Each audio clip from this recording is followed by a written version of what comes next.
Happy Friday! It is Friday. I almost said Monday because it's my Monday, but it is Friday. End of the week. Exciting, getting to the weekend. Especially we are starting with we've got some football tonight as well. I know we've had a couple games yesterday, but some big games as well today. So we're getting closer to football season. I can just smell the tailgate now. Yes, I'm also really hungry this morning. Sorry. I ate breakfast, but I'm still kind of hungry. I think I just want like chicken wings this early in the morning. Crazy. Anyway, this morning we are starting out in the 80s for most of us. The shoal's sitting at 80s, but you can see it's a little haze to the sunshine outside. It's not quite clear, but you can also see a couple of prominent clouds. Some areas look gloomy this morning. I looked at Decatur, looks a little gray, so we could expect to see that for a couple of hours out the day. See if Max wants to work with me today. There we go. All right. So most of us are still in those mid to low end 80s. Some of us still hanging on to the upper 70s for the most part. The warmest right now, Decatur's at 85. But lots of other areas like Fort Payne, Scottsboro, Winchester, even Haleyville, still in those upper 70s. And it feels nice outside. I've enjoyed how it's been feeling the past couple of days. I was out and about yesterday, and though it was breezy, it felt really nice that I could walk from place to place and not sweat. That was nice. So we'll continue to see some cool conditions from now into next week, which is good news for our folks that are enjoying this false fall for however long we have it. We'll continue to see temperatures in the low end 80s and the mid 80s for the next couple of days, and we could see our first set of 50s as our lows in the next week. I'll get to that in a minute though. So expectations for rain today. As you can see, we've got some slight scattered showers on this model. I don't think these are as heavy as it's pertaining, or it's portraying, I should say. So keep that in mind for this morning. I think this model may overdo some of our rain chances. So we do pick up some rain chances in the afternoon though. With daytime heating, that's natural. Some areas sitting around 88, 87. Rain chances will continue throughout the afternoon, heading into the evening. It's going to stay further east, though. As you can see, we have a couple of areas that get a shower or two, but they're rather short and sporadic, isolated to note as well. But if you look further east, east of I-65 specifically, that's where the heaviest rain is. So, and even still, these are some low-end chances for the day. We don't expect anything to be strong and even severe out of these for today. So moving through your Friday into Saturday morning, we'll keep some overnight showers, a couple of passing showers here and there. So that'll continue for the couple of hours passing into your Saturday morning. We'll see some scattered showers around 8:30. They become a little more widespread by that point as well. But the heaviest of the showers are expected to pop in right around 1 and 2 o'clock. This chance is much more widespread than we had today. It's even on the western side. So our western folks that miss the rain today, you'll have rain tomorrow. So keep that in mind as you make your weekend plans, depending on which side of I-65 you're on. If you're on I-65 on the eastern end, then you probably should modify some plans this afternoon. And then for my western folks, Saturday is your day that you have some heavier rain chances for your afternoon. So we'll continue to see rain chances ebb and flow throughout the valley, but it becomes eastern, heaviest eastern, closer to the 6 and 7 o'clock hour. Still rather widespread, as you can see, but we'll continue to track that out and monitor how that runs through the rest of your weekend. But for right now, it looks like a decent amount of rain is set to fall for Saturday. So expect some scattered thunderstorms with that. Temperatures will top out at around 87. Some folks could possibly see 88, but with a lot of the rain-cooled air that's expected to hang around from Friday into Saturday, it'll be a challenge for folks to go above that 86, 87 degree mark. Lows still expected to be 70 for both Saturday and Sunday. Sunday's a little warmer. We do have less of a rain chance that day as well, but still quite isolated thunderstorms in nature. We'll kind of see the same setup, just diminish the rain, less of that heaviness that we see in that we saw through the model on Saturday. So I have this exciting surprise. I know you guys see the blue for Monday and Tuesday. It feels great outside by that point. I'm so happy to see a color that is not orange or yellow or green. That's like a neon green. I'm so excited to get to the other end of the spectrum here. So by Monday and Tuesday, we do start to dry out. Rain chances will be few and far between by that point. And again, feels great. Less humidity. It's nice. Feels kind of like fall. Temperatures will fall into those mid and low end 80s. Could see some 50s for your lows, not your highs. So you just know the mornings are going to be chilly for what we expect this time of year. Keep that in mind. But tracking out the tropics real fast, we could see this disturbance that's right behind Aaron. We could see that take on a new name here soon, actually, like in the next 20-ish minutes. Interesting. I can't remember what the name would be for this storm, but Aaron seems to still be churning away. Now a Category 1, which I'm kind of glad to see it de-escalate before it starts to get real close to land. You know, that's like our biggest concern sometimes when we see these hurricanes that are so monstrous in category. We get concerned about that for a lot of communities, even though it may not affect us directly here. I can imagine folks have friends, family, people they know in these other communities, but also you could possibly be traveling to some of these coastal cities. So I think about that quite often when we look at these hurricane runs and bottles. Fernand is the next name. Interesting. I wanted to skip it and go straight to G. I was like, oh, Gabrielle's next. No, it's Fernand first. Yeah. And then we have Humberto after Gabrielle. Yeah. It's Gabrielle because it has two L's. It's not Gabriel. Yeah, E-L-L-E is Gabrielle. Mm-hmm. Cool.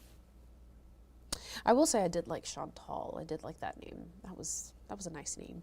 But anyway, I hope my name never ends up as a hurricane name. I don't know. I just feel like my name's not serious. You know, like Hurricane Jayda. I don't see that being serious. You know what I mean? I feel like they are very selective with names, and I think there's even a process that you can submit a name. So you could submit a name as long as it's not taken.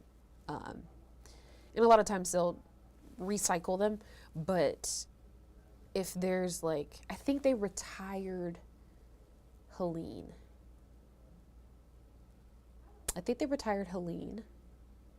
They definitely retired Katrina. Ian is retired, I believe. So usually these storms, I think Milton is also retired. Yeah, Milton is retired as well. So the basis of this is when storms become major in nature and how they affect communities around it, especially if it's in the Gulf or it's on the East Coast and it makes landfall, does a great deal of damage, historic damage at that. That's how they start to retire these names. So of course, there will never be another Hurricane Katrina. There will never be another Hurricane Milton, a Hurricane Helene.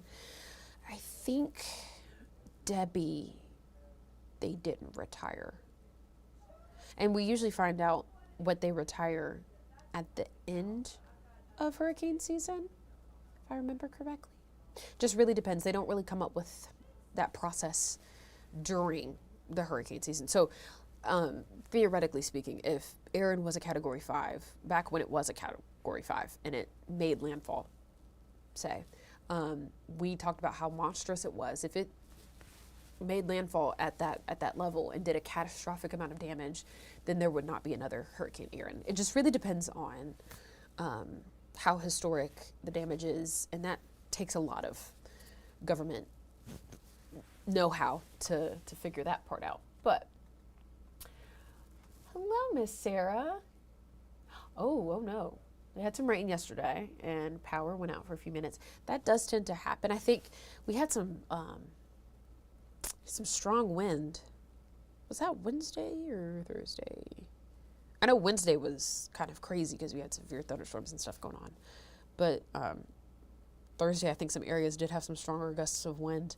And when we have wind, one thing that we were concerned about in Savannah, when we would have hurricanes, we would have to forecast down to, is this going to be a rain heavy hurricane or is it going to be a wind heavy hurricane for us? And it really depends on the shift of the bands of rain and everything. It really depends on that, because that determines if we're going to have more power outages or are we going to have heavy flooding. And those are two different sides of community issues, two different things that you'd have to deal with. Because then if it's flooding, obviously, folks can't drive, can't get to work, and you start to deal with homes being flooded and everything. But you also have the wind ones that kind of take out your power. And I think that's what happened. We had Debbie and Helene within a couple weeks of each other. And I can't really remember which one was, I think Debbie was rain heavy. Yes, Debbie was rain heavy because it almost flooded in my apartment. Thankfully, I only had like a tiny little crack and I was able to catch it before it started getting crazy. But yeah, that one was rain heavy. Caused a lot of flood damage to homes. Folks were flooded to a point where they could not leave their home without somebody having to like get to them on boat. Some of the communities that we go out to, it was flooded to a point where we would have to stop, say at the front of their neighborhood, like by the neighborhood signs, like at the front of the neighborhood, and you could look back and see that like people were having to like take supplies to one another via kayak, or like if they had a boat or something, some type of vessel, canoe, kayak, something.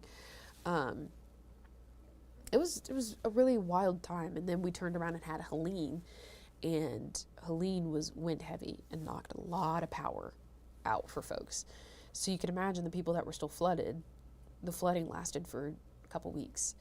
The people that were still flooded definitely dealt with flooding, and then their home has no power. So I remember interviewing a guy, and the fire department was at the front of their neighborhood, and they came by at like 1 o'clock in the morning. They were close to a river.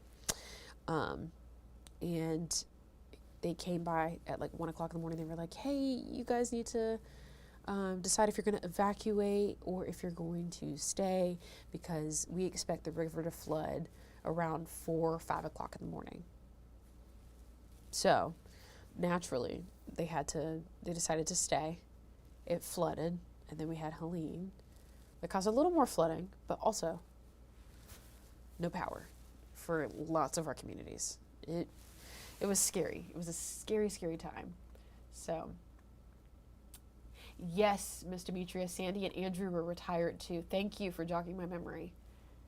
So, there's several that have been retired, and it really depends. Again, like I mentioned, it really depends on what the economic, even the damage looks like, economic infrastructure, and even just emotional damage, because you have these whole cities that are going through this. So some of the damage can be irreparable sometimes, or take a long time to repair. So all that to say, we have another storm that should be named possibly, and Fernand, yes, could be named in the next, I would say, if they haven't named it already, in the next 10 or so minutes. And then another right behind it. I think they're all taking that same pattern, mostly because the pattern's already worn, if that makes sense. So they have the greatest chance of fuel right in that passageway. But it's developing a little slower than Aaron did, so you can tell it's not as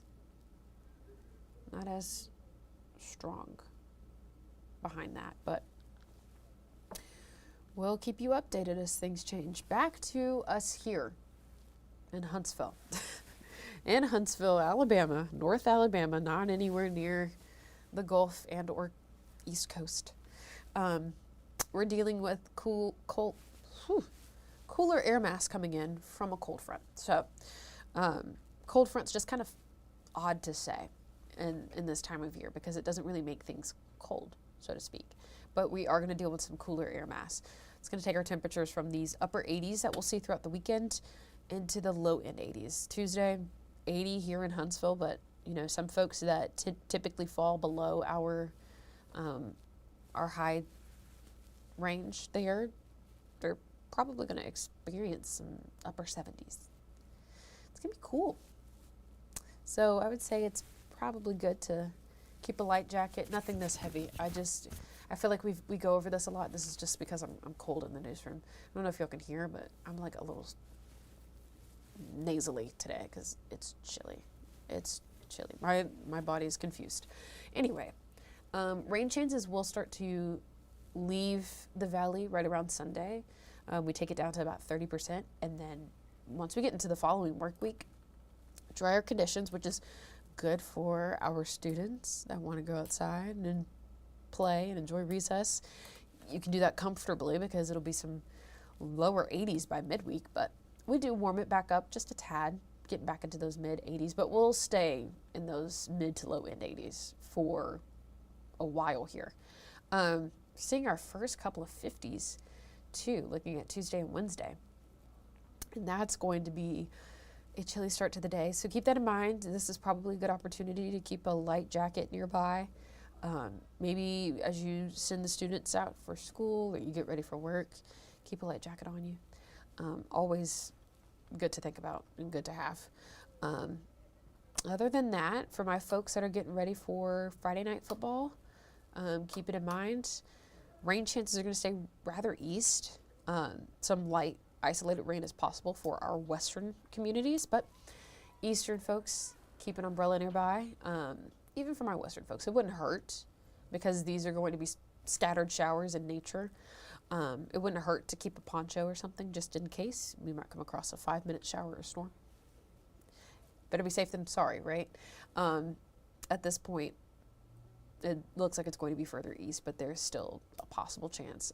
I know we're headed to Florence today. I'll be out there for the tailgate tour. I'm super excited to get out in the community, get to see some smiling faces, some folks I run into via Weather Extra, and if you watch us a lot. So I'm really excited about it. And it's also football season. I'm so excited about football season. It's my favorite thing. Anywho, other than that, you can catch us on TVL, noon show, our evening shows, which will include the tailgate tour. So I hope you'll tune in at some point today, get a full look at your forecast, and as things change throughout the day, because we know rain chances can increase and diminish quickly. So other than that, I hope you have a great rest of your Friday and a wonderful weekend, and I'll see you on TVL in just a couple minutes. Bye, everyone.